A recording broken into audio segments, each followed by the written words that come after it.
Okay, it's still 8 p.m. By my calculations, I made it. It's not 8:01 yet, is it? You be the judge. Well, it is 8:01. Okay, I have been late by a few seconds the last two episodes, so to speak. This being Here and Gone, it's called. It's been running for, this might be like my 70th show or something. Just a rough estimate. My friend Livingston Taylor has me beat. He's done like 150 shows. He started in COVID, but he's got a busier schedule, and he often misses a show because he's away. His shows are you ready for this? Every Tuesday at 4 p.m. when he's around. And that's not all the time. But I try to maintain a pretty steady pace here. I missed a couple of them. I have just a couple of little bits of business to do, and then I'll check in and ask you how you're doing. Well, I'll ask you now while I'm futzing around. I want to enter is what I want.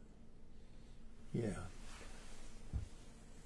I always want to include you in. That's why I love this chat room situation, this comments situation. You can, in real time, say hello. My guitars are not set up yet. Today I have a Telecaster to play for you. I've been playing a Strat for a couple of weeks. And the relative values of guitars are an interesting topic. They certainly are, and I'm going to tell you tonight something that every guitar player, especially the professional ones, and especially the ones that have as long of a history as I have playing, and we have something in common, a lot of us. How good. That was quick to get that guitar in tune. One of the things we have in common, professional guitar players from the last half a century, is that we all have a story about the big one that got away. And if you've been playing as long as I have, you'll have more than one story. You'll have the big three that got away. I don't know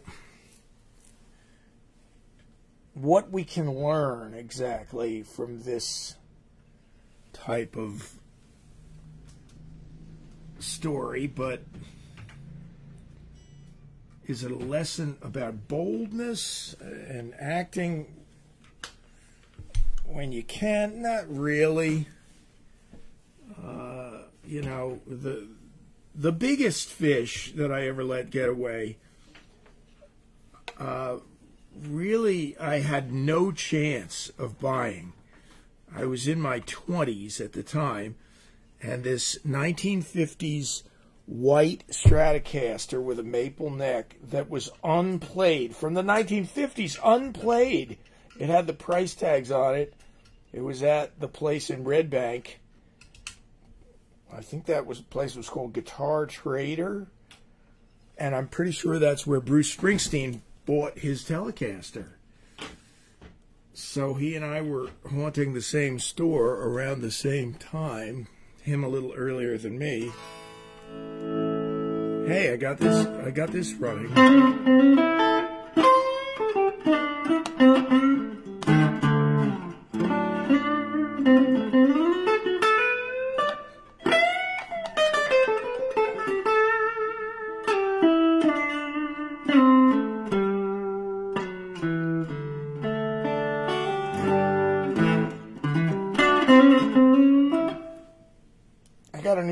Hamburg unit, and it's on a little too boldly here. Let me adjust it a little bit. Yeah, that's nice. It's a TC Electronics. I couldn't resist it because it was $50.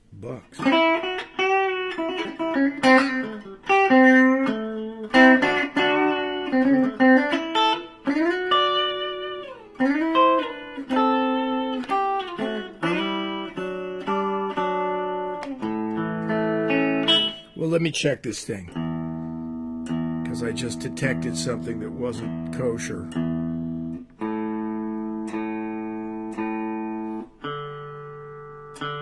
I've heard them all. I've heard all the cliches, all the jokes. So, one of the biggest ones is, it was tuned at the factory. I don't understand it. Another is, I'm practicing the ancient Chinese art of tuning. That's not even funny.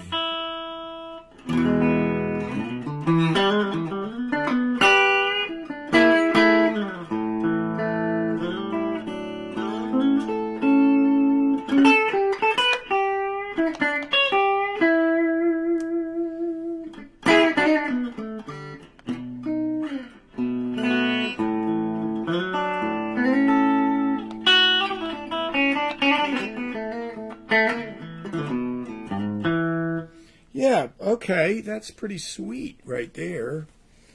I'm using a tuner that Livingston Taylor, to drop his name again, he recommended to me.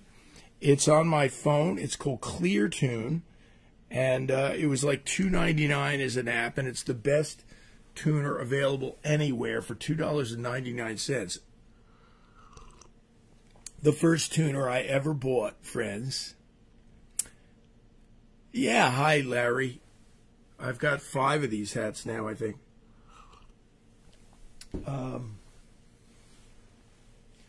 The only tuner, well, the first tuner I ever bought was $100. So that's how far they've come, and it was nowhere near as good as the one is on my phone for $2.99. Look what somebody made here. Can you see this? This is a beautiful little poster that I showed up at a gig for. What am I doing? It's cutting off the second T in my name. Whatever. And it's right here by my side. I have used it, or I showed up at a gig and there it was. It was commissioned by Paul Lavenhar, good friend of mine, and an age-old friend. I shouldn't say that, but Luann Steber, the art director, actually designed that. So I'm going to maybe get her to do something else. Larry, my cousin, is here. And I know he likes the Beatles. And so I had planned to do this anyway. And so maybe, folks, I'm going to start out with this, because I saw, sure enough, a post this week that my friend and former lead player in the Stingers, Jack Moore, a resident of New York City, and player for pit player for Broadway shows, etc. Great guitar player. And Jack posted something this week, one of those, you know, never-ending videos that you see, and a guy says, you know, you're all playing it wrong, you're all playing Blackbird wrong, because he cites that Paul McCartney in a concert in the past few years in front of like 20,000 people, he said, how many guitar players are in the audience tonight? And so, you know, 20,000 is like a small city, so you're going to have plenty of guitar players there. And so he gets a bunch of applause, and he says, how many of you know how to play Blackbird? Then he gets a little less applause, but certainly still people were applauding. And then he says, kind of funny, kind of jokingly, but seriously too, he says, you're all playing it wrong. You're all playing it wrong. And so tonight, since I have taught Blackbird to countless people, and it's really hands down one of the no, I won't hedge my bets. I'm going to say hands down, I was going to say it's one of the most rewarding things I teach. It's not one of them. It is the most rewarding thing I teach. And if I ever do meet Paul McCartney, that's the first thing I'll tell him, not just thanks for all the great music, but I have sent many, many people out into this world playing Blackbird. And so here's what this video guy thinks. McCartney did not identify the reason that they were all playing it wrong, but this guy thinks that it's because McCartney plays a different kind of Travis picking. Well, first of all, he's wrong right off the bat, because McCartney does not know how to Travis pick, has never learned it, and he was behind the door that day when it was handed out, so to speak. The folk singer Donovan, remember him, is the one who taught John Lennon how to Travis pick in India, when they were all in India meditating every day. And do you know that the Beatles wrote 30 songs in India? 30 songs in 35 days or something. They essentially wrote the entire White Album. Just in from Denver? Oh, no. The Taylor Swift traffic is a nightmare, bro says. Taylor Swift is playing 3 nights in a row in Philly. It's the lead-off news story. She's playing the Lincoln Financial Center, which is got a capacity of 69,000. So let's do the math for a minute. The cheapest ticket available now in resale is $1,100 for the nosebleed section. That's where Taylor is this tiny little person looking like a seed on a marshmallow, and those tickets are $1,100. The highest price ticket now for the good seat, so to speak, and you're hearing this right, is $12,800. So that's what Taylor's getting for the top seats, or that's what the scalpers are getting, or whatever they call it. They don't even call it scalping anymore. They call it progressive pricing, or some messed up euphemism. And she sold that place out for 3 nights in a row, 69,000. Something's going on. It's a phenomenon, definitely. And I've seen on the news tonight teenage girls, and they all are saying the same thing as they're being interviewed. This is the high point of my life. Nothing I do is ever going to surpass this. They're saying it in different words, but how's that for a statement from a girl, from a teenage girl who's never yet been married or had a child, or some of them have never even had a sexual experience, and they're saying, this night, tonight, at the Link is the high point of my life, and nothing will ever surpass it. Oh, okay. I got completely thrown off. But McCartney, of course, plays for arenas. He plays for 20,000, 25,000, still doing it. Still plays for 2.5 to 3 hours sometimes. And when Donovan taught John Lennon how to do this is what Travis picking is, friends. It was really kind of invented or coined by Merle Travis. It was actually probably invented by an old black blues player down south, and Merle Travis lived on the same street with the guy. Look at my thumb. That's what Travis picking is, when your thumb is in constant motion. John Lennon wrote Dear Prudence the next day, or the same day that he learned how to Travis pick. Donovan reports that McCartney was not interested. He was not interested in learning it. He was walking around with his guitar. No, thanks. I do fine without it. And so he's never learned how to Travis pick. So when he plays Blackbird, let me demonstrate what McCartney's doing. And maybe this is what the guy was talking about on the video when McCartney said, you're all playing it wrong. Maybe or maybe not.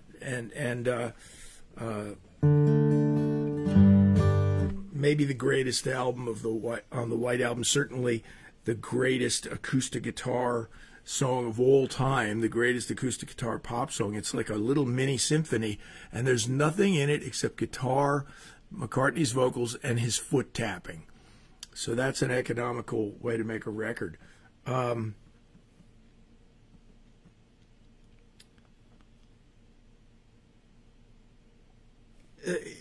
I teach people how to Travis pick. By the way, I still have a couple of openings for online Zoom lessons for Zoom students. It's $45 for an hour, and I have accomplished a lot with my students in the past year. The Zoom thing in no way lessens the experience, and I could get a bunch of testimonials to agree with that.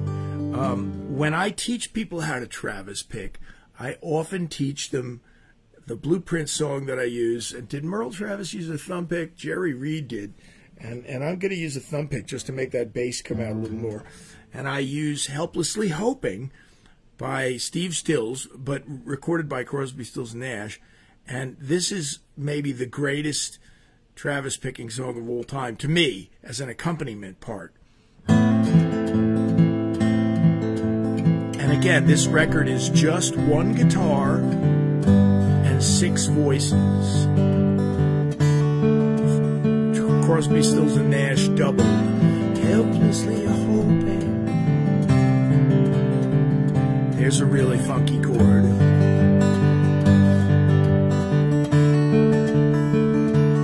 Can you learn how to do this? If you're an intermediate guitar player who can do a little bit of finger picking, the answer is yes, you can.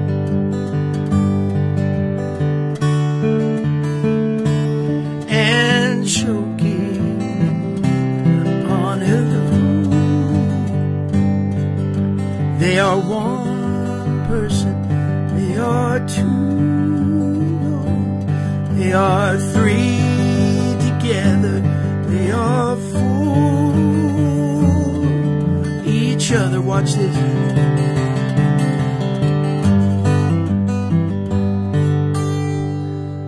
That's how you Travis pick, and that's the way that most people learn how to play Blackbird.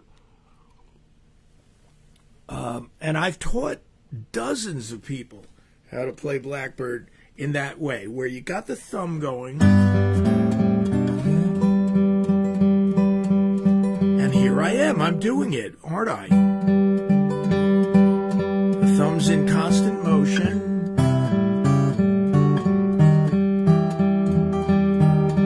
Now, here's a thing that I think McCartney might have been referring to when he says everybody plays it wrong. A lot of people go like this. But McCartney does a 5-fret stretch there in contrary motion where the bass goes down and the treble at the same time simultaneously goes up. That's a long stretch. And that really is what makes the whole song to me. So let me play it for a moment the way I teach it.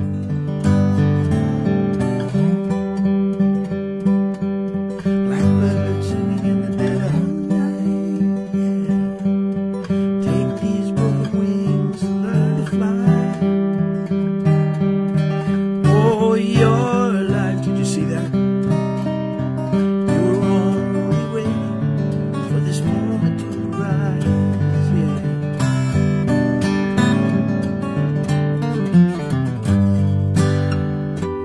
He doesn't do that. Now, McCartney does something different. And maybe this is why he's saying nobody's playing it right. Because again, let me remind you, McCartney doesn't know how to Travis pick. He never learned it. So he does, like everything else a genius does, he does a unique, personal little thing of his own. And And that's what I call a pluck and strum. So he's plucking the notes and then strumming downward with his fingers. And when I do that, you'll hear the real sound of the record. So ready? He does this. Blackbird singing in the dead of night. Take these broken wings and learn to fly. All your life, you were only waiting for this moment to rise. Yeah.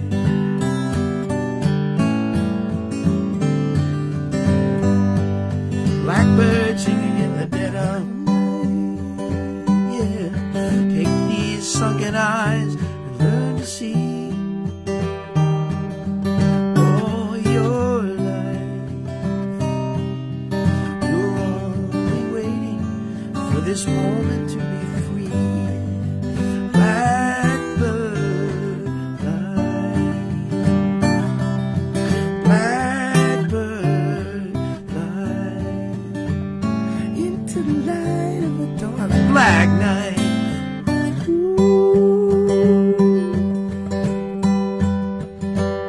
Pluck and strum. He does the same thing when he plays on the same album, Rocky Raccoon. He does a pluck. He plucks 2 strings and then brushes the chords with his finger. Sometimes he just plucks the bass note on that song and then brushes. Well, somewhere in the Black Mountain Hills of Dakota, there lived a young boy named Rocky Raccoon. One day his woman ran off with another guy, hit young Rocky in the eye. Rocky didn't like that. He said, I'm gonna get that boy. And one day he walked into a hotel room in the local saloon. Rocky Raccoon checked into his room, only to find Bible, and on. That's the whole song of Rocky Raccoon, just those chords, and they keep recycling. Wait a minute, Chip, there's a piano solo in that song that sounds different than the rest of it. Isn't that different? No, it's not. It's the exact same chords while the piano's playing. I think George Martin played that great honky-tonk piano. Now, there's one other acoustic guitar song on that album, and it's a beautiful song. It's not covered as much as Blackbird, but it's certainly noteworthy, pardon the pun. And you guys know what it is, or do you? Jump in there. Somebody tell me what the third great acoustic guitar song off of the White Album is, and I'll give you a hearty hand clasp as a prize when I see you. I don't have any prizes waiting in the wings. Anybody else in the house tonight? By the way, this is a Santa Cruz guitar for you gearheads. And this guitar is called a Santa Cruz SJ. It's built in California, and it's an exact replica, or a fairly exact replica, of John Lennon's acoustic guitar in the Beatles, which was called a Gibson J120E.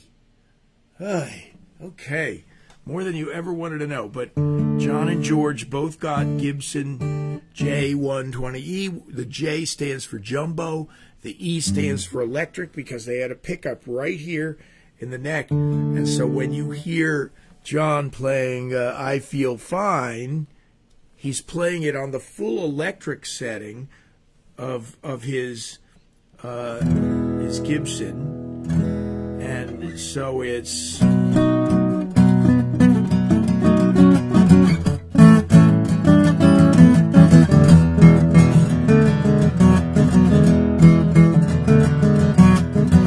really hard to play that.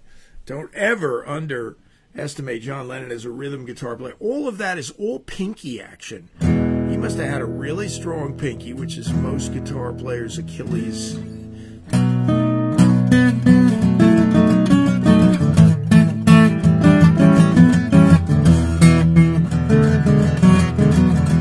You have to keep that up for over 2 minutes to play I Feel Fine.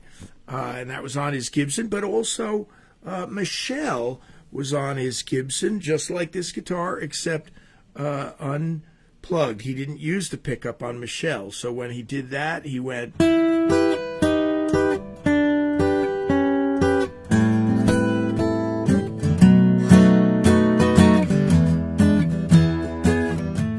He's playing all bar chords. As time has gone by, friends and family, the facts have slowly come out, and we've learned more, and to a certain degree we've figured out more.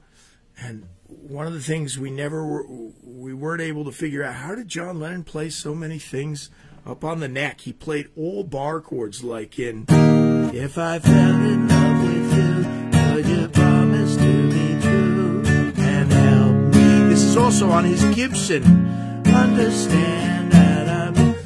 All of those were bar chords up on the neck. And here's the thing we learned just in the last couple of years, because there's so much interest in the Beatles and so much being written about them still. John Lennon, somewhere we found out that he said he put electric guitar strings on his acoustic guitar. That would be thought of as sacrilege today. You would just, most acoustic guitar players would just say, that sounds too thin if you do that. But he did it, and with a $3,000 Neumann microphone on his guitar, it didn't sound too thin. I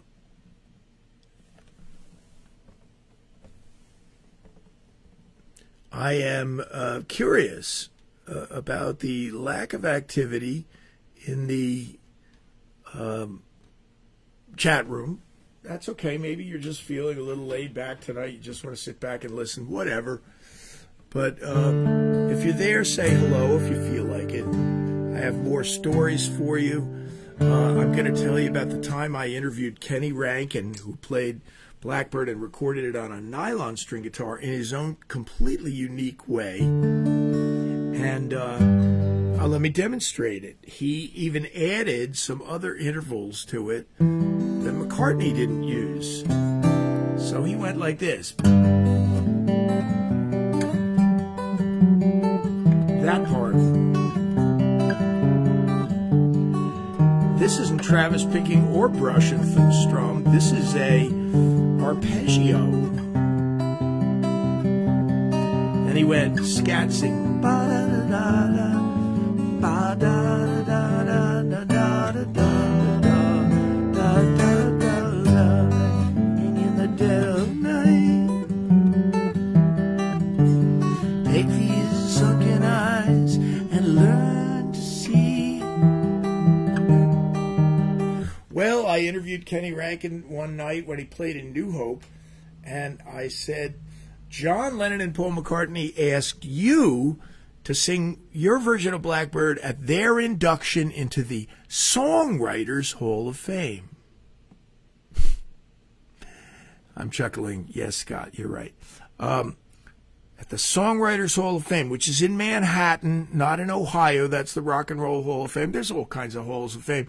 I think John and Paul just finally threw up their hands and they were like, we don't need another award, so we're not going to even go. They didn't fly across from England. Oh, wait a minute. John was probably living in New York maybe at the time, or maybe not. But they said, Kenny Rankin, would you go sing Blackbird and accept the award on our behalf? What an honor, right?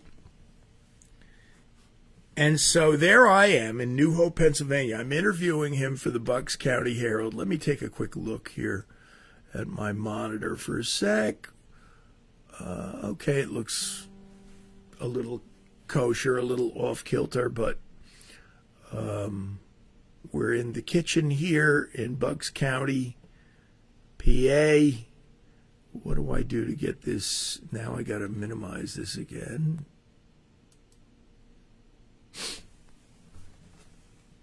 Cynthia Canada is in the house. Whoa. Yes. Thanks, Sid. That's awesome. You're trying to consecrate on this lesson. Yeah, and so there's Kenny Rankin. I've got my tape recorder going. I say, so do you have any memories of that night, that honor that you had, Paul McCartney? And Kenny's answer was no. And I said, nothing comes to mind, no memories of that night at all.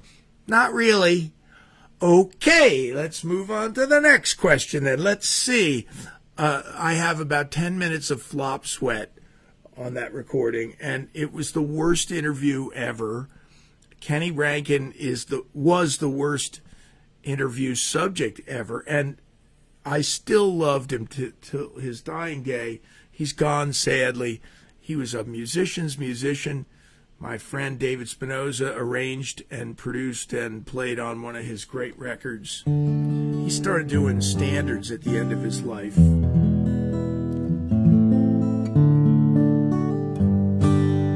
So he had no memory, though.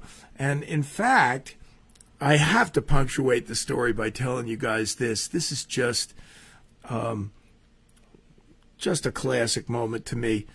I said to Kenny that night, I said, I saw you 15 years ago at the Club Benet in Sayreville, New Jersey, and you were playing that exact same guitar, that Guild Mark IV. And then he said these memorable words.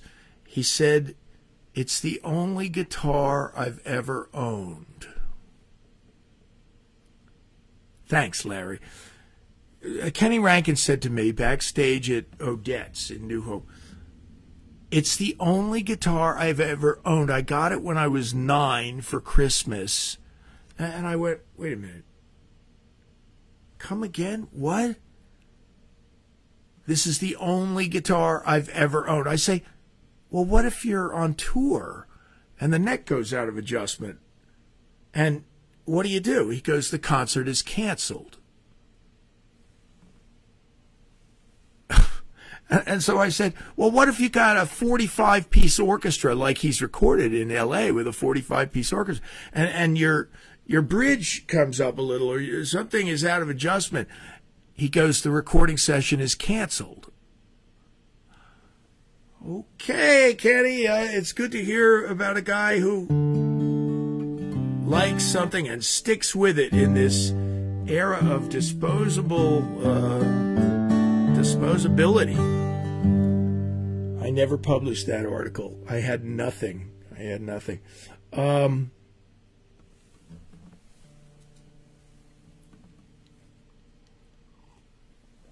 know I've been talking a lot. That's okay. You guys seem to follow the trend of it. But let me play you an old blues. It's a medium old blues. It's from the era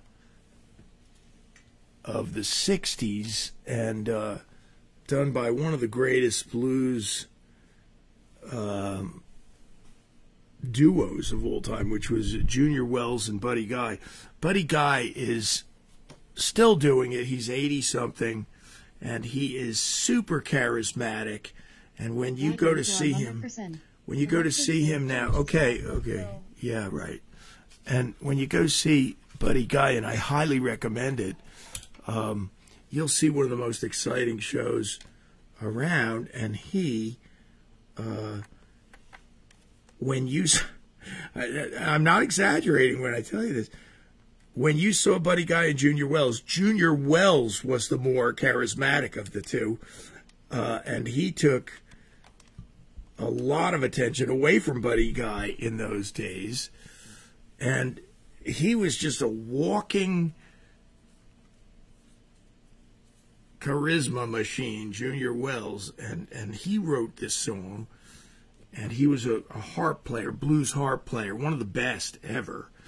And let me do a quick thing. Last week I put this drum machine into use And I might do it again tonight for this blues. Now, oh, okay, I got it. Gee whiz, that's not too far off. Right off the bat. That's off. Oh, that's no good.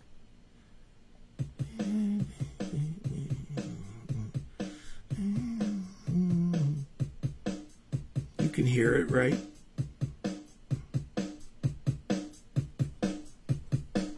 Let me check a couple other settings. No. This first one has kind of a swing to it. So I used to do this with my band, the Stingers, and it's just one of the greatest blues ever.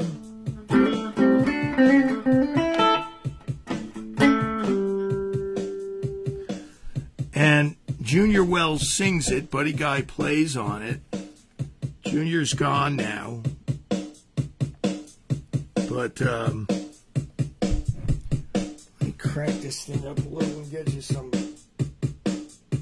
heat going here.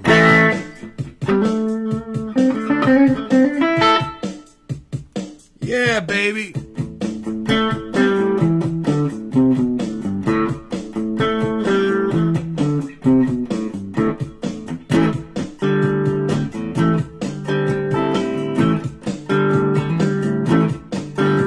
So what they say is going on around town. The people said you gotta put the kid down. Yeah, yeah, yeah, yeah. Oh, look at what you did. You can call it what you want. I call it messing with the kid. You know the kid's no child, and I don't play. I says what I mean, and I mean what I say. Yeah, yeah, yeah, yeah. Oh, look at what you did.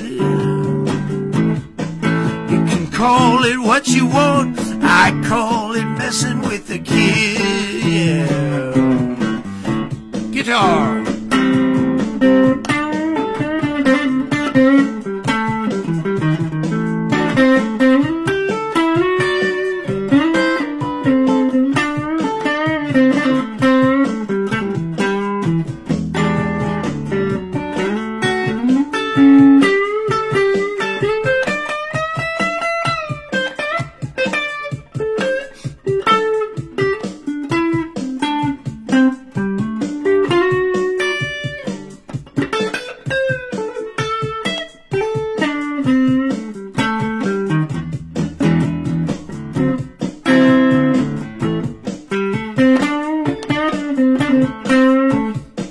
We're gonna get the kid's car and drive around town. We'll find everybody who's been putting him down.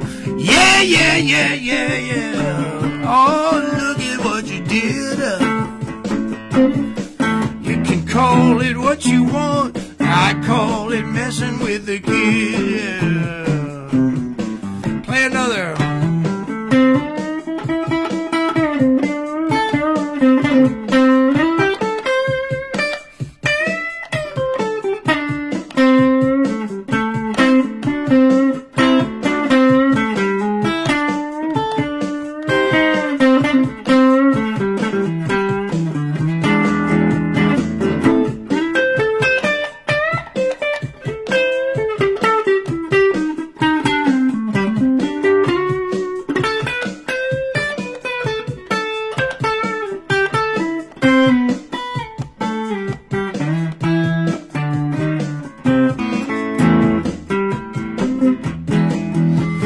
Tell me you love me, or tell me a lie.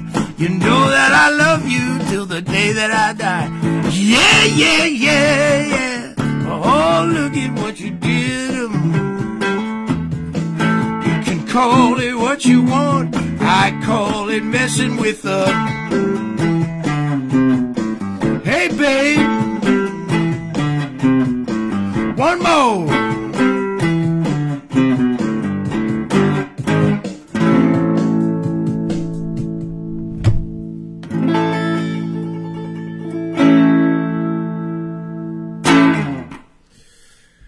the great Junior Wells and Buddy Guy. You talk about a guy who was strutting his stuff on stage, and, your eyes were drawn to him, even though he had the world's most exciting blues guitar player, Buddy Guy, playing with him. And do you know that Junior Wells used to reach over and put his hand on Buddy Guy's guitar neck like this to stop him from playing? He was like, I don't want to share too much of the spotlight with this guy. It was shocking to me the first time I ever saw that. That's like John Lennon reaching over to George Harrison's guitar and blocking him from playing the strings, I don't know if that would have flown. This bird has flown. So the guitar that got away, I've had a couple of them. The white Stratocaster at the place in Red Bank where Bruce bought his Telly. And by the way, did you know that my guitar tech and Bruce's were one and the same? We both went to the great Phil Patillo, and he was in Asbury Park, right behind the Asbury Park Shopping Center, in the most pedestrian little ranch house you could imagine. And you'd go there, and sitting in the sawdust, there's Kenny Loggins of Loggins and Messina. There's his Martin leaning against the bench, covered in sawdust. And there's Jim Messina's Sunburst Strat from the 50s that he recorded all the big hits of Loggins and Messina. Your Mama Don't Dance, Angry Eyes, sitting on the bench, covered in sawdust. And Phil Patillo told me he doesn't want it anymore. He wants to sell it. He said he thinks it doesn't sound good to him anymore. His exact words were, the pickups have gone microphonic. How's that for an esoteric reason to get rid of a guitar? And I could have bought that guitar.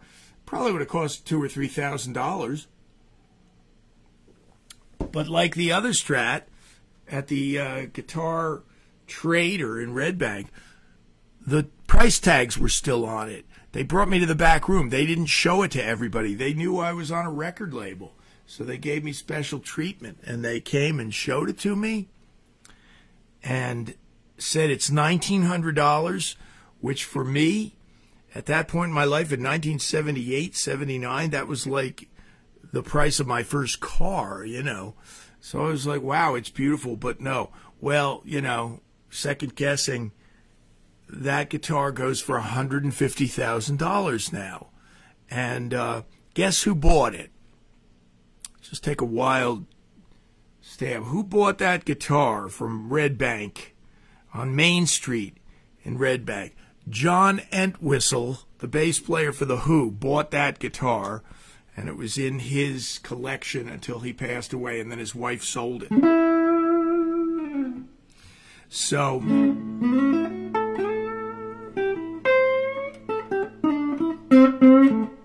last week I played a slow blues and said that that's the hardest kind of blues to play. It is.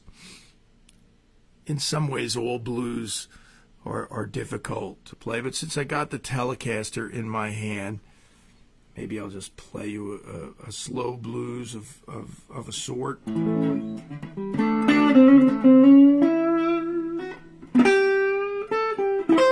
Oh, you know what? I had a plan. And that plan was to do a kind of low-key version of the great John Estes song that Clapton did such a beautiful recording of, and that is Floating Bridge. And it's kind of up-tempo, and it's kind of in the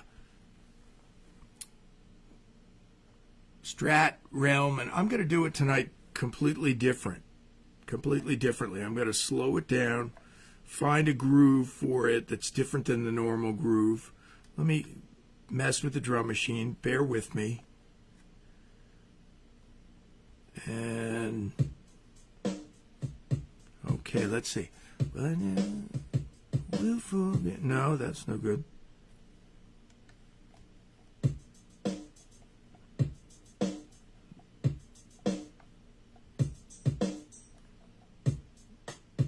We'll forget. Yeah. This is this is an infectious little groove.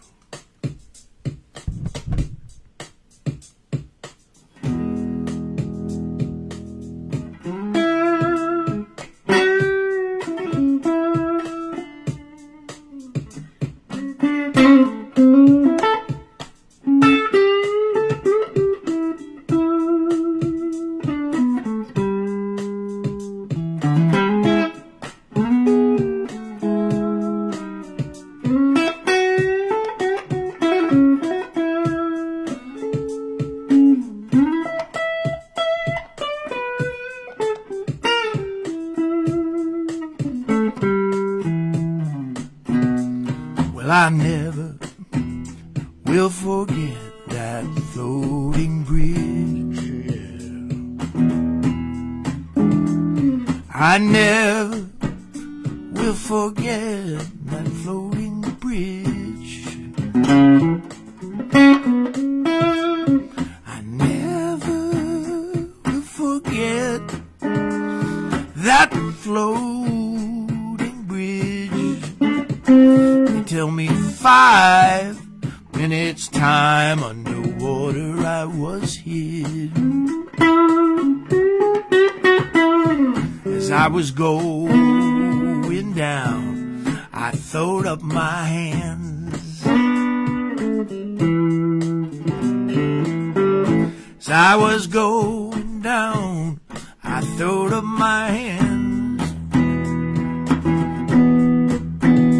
As I was going down, I throwed up my hands, saying, please, Lord, take me on dry land, yeah.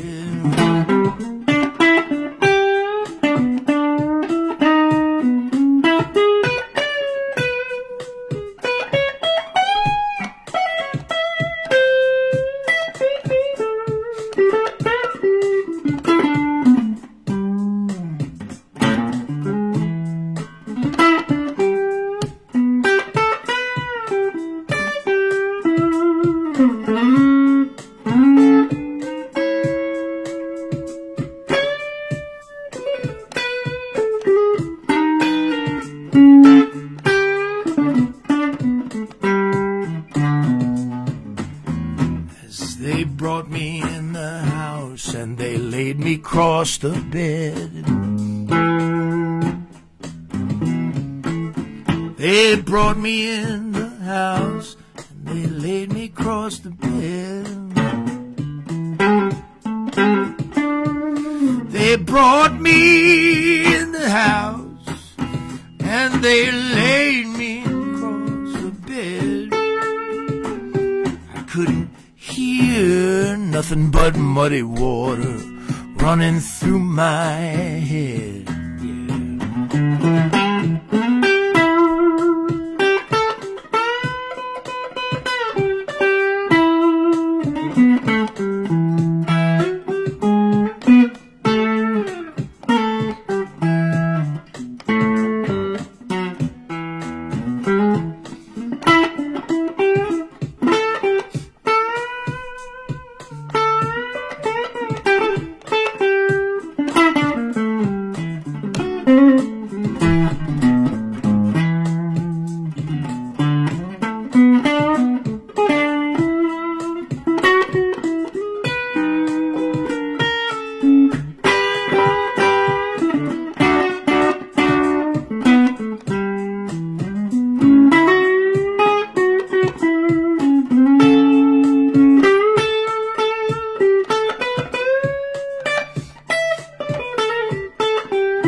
house, Lord, and they laid me across the bed. I couldn't hear nothing but muddy waters in my head. The people on the bridge are screaming and crying.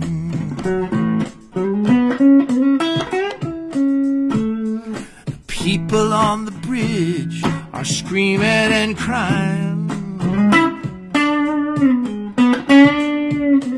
The people on the bridge are screaming and crying, saying, please, Lord, have mercy when we whine. Yeah.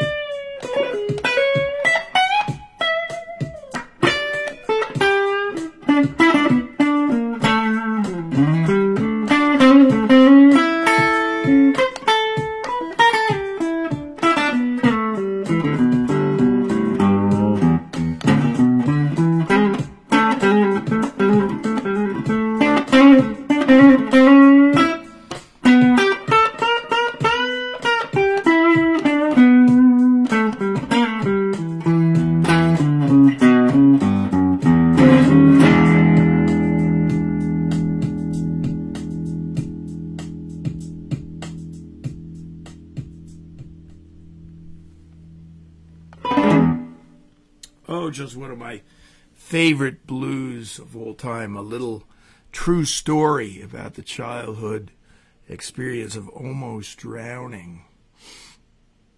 Oh, where did I read? Oh, somebody who was big. Cat Stevens, maybe? Cat Stevens almost drowned as a youth. I think his brother might have saved him. Oh, and then there was somebody else just this week who said, you know, it was almost all over. My whole life passed before my eyes, and this whole career that I've had never would have happened. I'll think of it in a minute. Yes, that's another song off the White Album, Larry. Magnificent recording with Eric Clapton playing lead, and on that Beatles cut on the White Album, George Harrison asked Eric Clapton to play lead on it. Eric Clapton said, nobody plays on Beatles records. And George said, it's my song, and if I want you to play on it, I can do that. And Eric said, I don't even have a guitar with me. And George said, that's okay. I brought my Les Paul. It's in the trunk of the car. And I'm prejudiced maybe a little bit by that great collaboration, but I am inclined to say, friends, that that's like Eric Clapton's finest hour in a very distinguished, long career. And how old is he now? I can't remember. But in any event, he's on tour again. And I would say that that lead that he did that day on While My Guitar Gently Weeps, I don't think anything has surpassed him. I was telling Eli recently about the time that Prince played While My Guitar Gently Weeps at a George Harrison tribute. I think it was at the Rock and Roll Hall of Fame. Are you guys familiar with this? The time that Prince did this on his $350 knockoff Telecaster. That was the only guitar he used for years until people started building him custom guitars. But when he was a kid, he got this $350 Telecaster knockoff made by Hohner, the company that makes harmonicas, and he used it forever on everything. I think on Purple Rain, on everything. This cheap, crappy guitar. And so I recommend you look this up on YouTube, because what did Prince do? He came strutting out There's George's son, Danny Harrison. Tom Petty was singing lead on it. Other luminaries were on stage, and Prince just pulls out this unbelievable solo. He falls into the audience backwards, and a guy catches him, which was planned, of course, but still, as a bit of theater, it was very effective.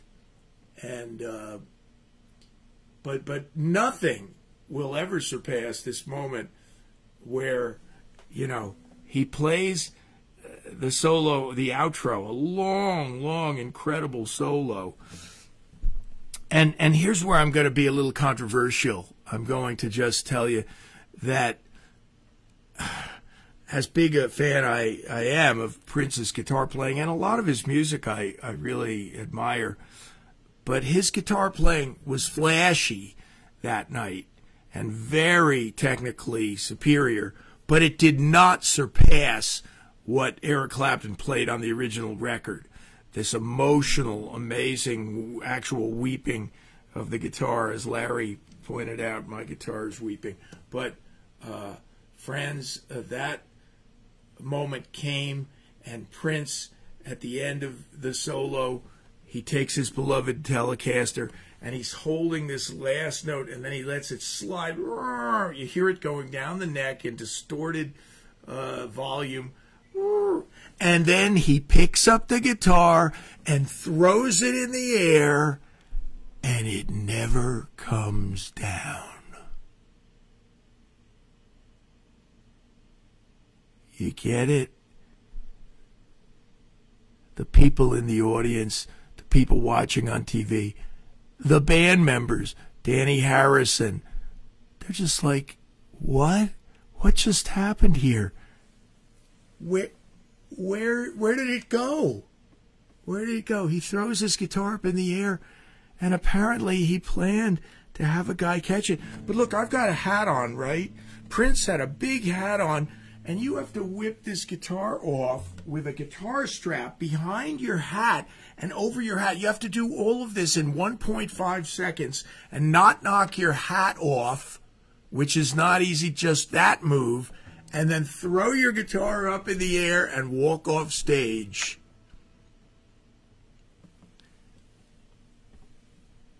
He created a moment. It's showmanship. It doesn't really surpass great music, except in the YouTube era, you know, where everything's visual. But the recordings, in fact, Clapton played a live version of While My Guitar Gently Weeps at the concert for George. Yeah, and him and McCartney sang While My Guitar Gently Weeps. And Clapton played a magnificent solo that night. Well, I've told a lot of stories. We've almost at the end here. I don't have any gigs coming up, but my friend Alan is, yeah, you got that right, Cynthia. My friend Alan is in Germany. He got drafted back into Beatlemania. He said he wasn't going back, but the Paul McCartney character got tonsillitis, and it's going to be out for 3 weeks. So Alan's going to do 8 shows in Germany. He says hi to you all, and he'll be back here in the kitchen in 2 or 3 weeks. So we'll do another show together and do great obscurities and album cuts by the Beatles, etc., etc. I'll have some more stories. One of these nights in the kitchen here, I'm going to do my entire album that I recorded on a 4-track cassette recorder.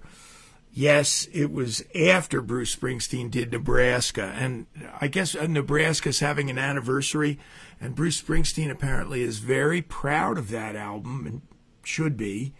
And you know that he went into the studio and tried to duplicate the songs in the studio. They spent $50,000, and he finally said, no, the cassette is what has the feel, so we're going to release the cassette. And his record company and his band and maybe even his own wife and lots of others thought he was out of his mind when he did that. I know a guy who knows a guy who knows Springsteen. So I have 2 steps of removal from this. But he said Springsteen carried the master tape around in his back pocket for like 6 months. The master tape that was eventually the master of the album. Nebraska. My Nebraska was an album called I Love to Tell the Story. And I'm going to do that whole album sequentially some night here. I can stand behind it with confidence. I don't want to say pride. I'm just saying that all of the songs still hold up for me.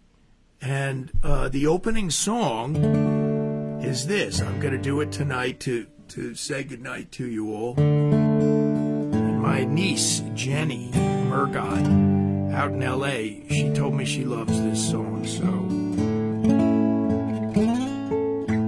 I'll do it for her.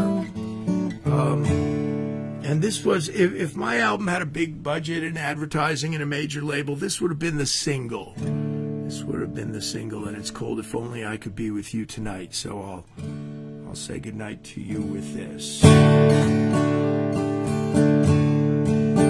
By the way, John Corba, my friend, has covered this song. It's on his album, John Francis Corba, which made me very happy. I'm so used to being alone, really doesn't bother me anymore.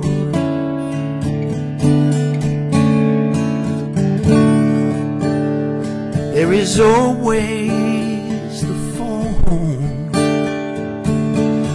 always a voice on the radio, like a friend at my door.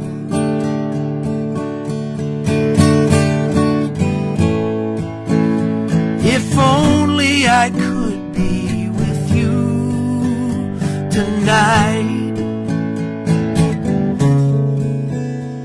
abide in the warmth of your light.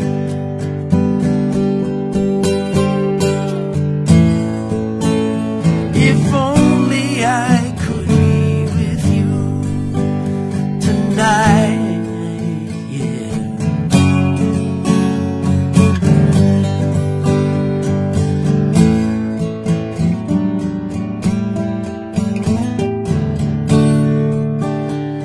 You are my closest friend. I almost feel that you're here with me now. You're here in my heart.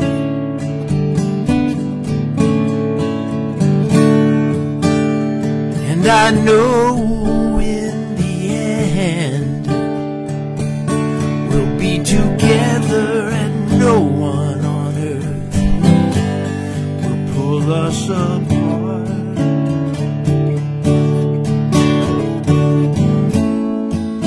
But if only I could be with you tonight, then everything would be alright.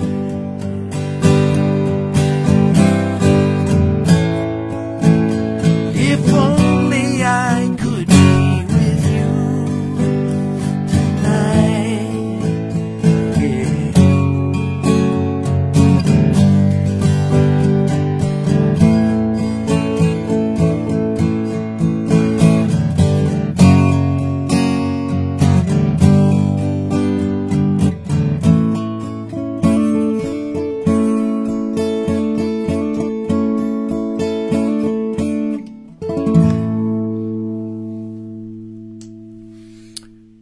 Well, God bless you and have a good night, and I will see you next Friday.